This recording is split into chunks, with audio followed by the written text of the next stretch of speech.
Why are you so afraid of nuclear power? Think closely for a moment.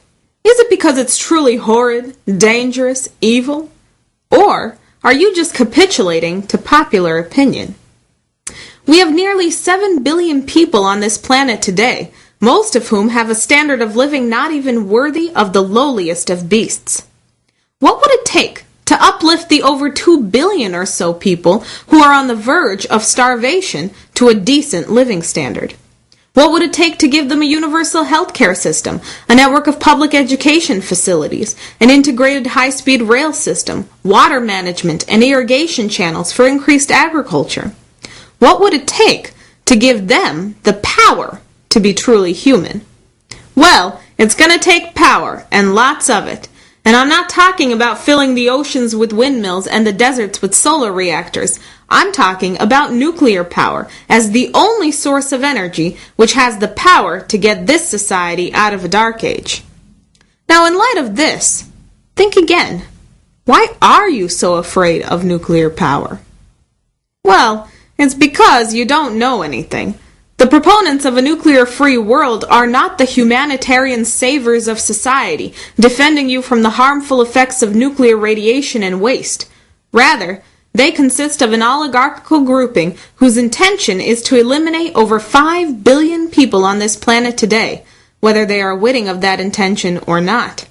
It is those people, such as Prince Philip and Prince Bernhard of the Netherlands, the founders of the frankly fascist World Wildlife Fund, who have made it their explicit goal to ensure that there is absolutely no human progress, meaning no science.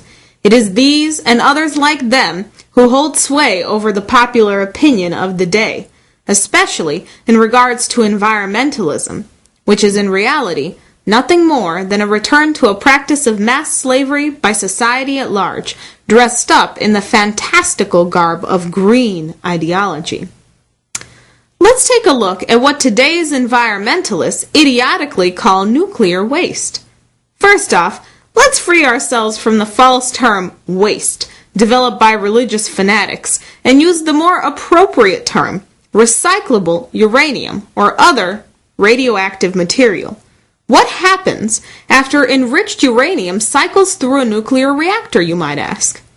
Well, contrary to popular belief, the byproduct of a uranium reaction is not a green blob of material, which after being dumped into barrels and buried in the ground will cause you to grow an extra eye out of your head or an arm out of your butt, but contains an abundance of radioactive isotopes eagerly awaiting to be reused.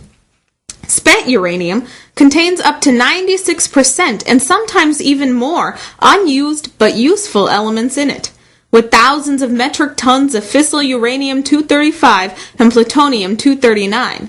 In addition, other isotopes such as cesium, strontium, and americium remain for mankind's use in fields of medicine and everyday household appliances, ranging from cesium and strontium used in the sterilization of medical supplies to americium used in smoke detectors. Clearly, nuclear waste has more to it than you previously thought, and nuclear power is not as linear as you may think. However, since the late 1970s, we have stopped recycling nuclear power, we have shut down most of our power plants, and have halted research into better methods of nuclear fission and fusion power. What a paradox! Why have you allowed such precious material to go to waste?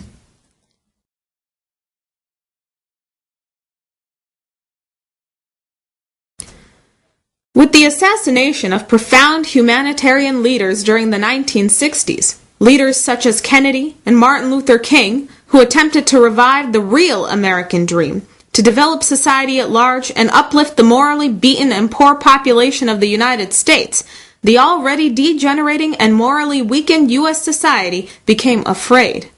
They saw that those who stood for principle and morality and the rights of mankind were beaten down and destroyed. And they said, that can't happen to me. I'm privileged. I'm part of the middle class, the white-collar class. So rather than standing up and fighting for those who gave their lives to make our republic better, the 68ers broke.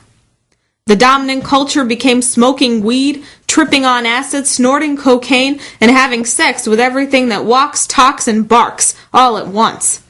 In essence, they did nothing, at least nothing of relevance. They created a phony, fraudulent revolution because they didn't have the guts to do what Martin Luther King or Kennedy had done. This was exactly what the British Empire was waiting for. With the creation of the Congress for Cultural Freedom, the World Wildlife Fund, and other such organizations, they put in place the institutions which would further the cultural degeneracy of the 68ers. The boomer generation turned to environmentalism, the epitome of an anti-science, anti-industry, anti-progress outlook.